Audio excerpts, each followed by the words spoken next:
Hello friends, welcome back to my YouTube channel.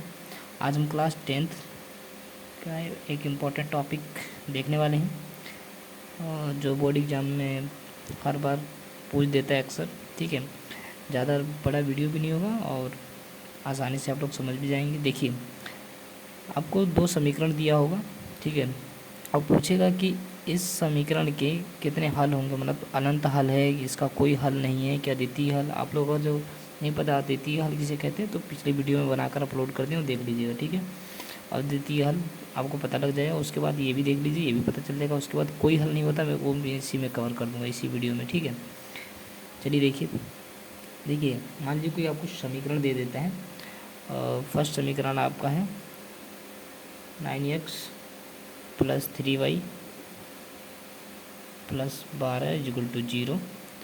ठीक है, और इसी का एक साथ का समीकरण दे रहा है 18x + 6y + 24 = 0। ठीक, दिख रहा है ना? ठीक, अब देखिए, अनंत हल के लिए हमारा शर्त की कंडीशन जो देता है वो क्या देता है, ये देता है।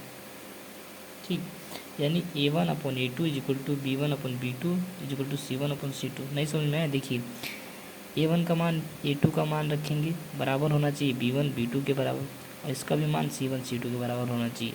मतलब ये एक का मान इन सब के बराबर होना चाहिए। ठीक है, आइए a1 b1 सब कहाँ से निकलेगा ये पता कर लेते हैं। देखिए, ये जो x के पास में गुणा कर रहा है ये a का मान है और ये b का मान है।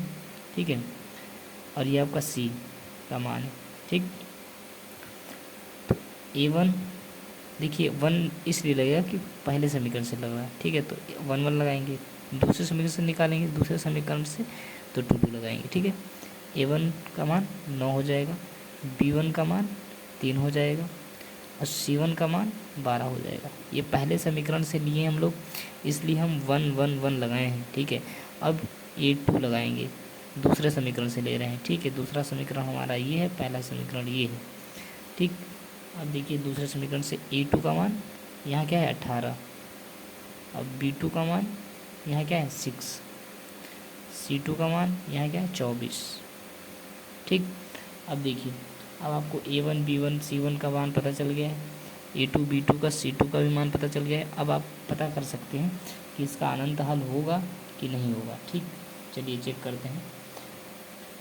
देखिए, फॉर्मूला क्या था, a1/a2, तो मान रखेंगे a1 की जगह पर। देखिए, a1/a2 है ना, तो a1 क्या है हमारा 9, तो 9, और a2 क्या है 18, 18 कर देंगे। इक्वल होना चाहिए किसके, b1/b2 के, तो b1 क्या है 3, b2 क्या है 6। ठीक है, अब इसको सॉल्व कीजिए, देखिए क्या दे रहा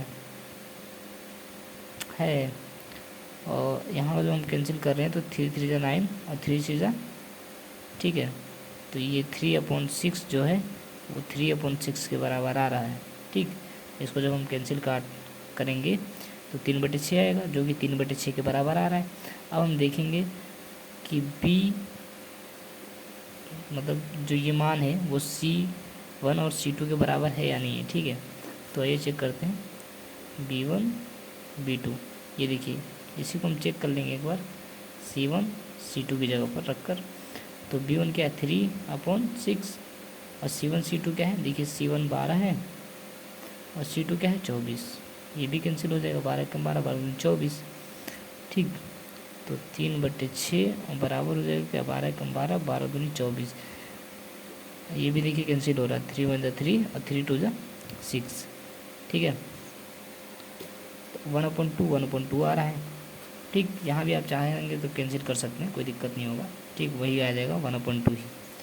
ठीक है, तो अब इसका क्या होगा, मतलब हमारा जो मान है a1 a2 b1 b2 c1 c2 सब के सब बराबर हैं। तो जब बराबर हैं तो इसके लिख देंगे कि अनंत हल होंगे। क्या होगा, अनंत हल होंगे। और रेखा पूछेगा तो संपाती रेखा होगी, संपाती रेखा होगी। ठीक, इसी को पूछ देता है कि संगत है या नहीं, तो संगत भी होती है, संगत रेखा है।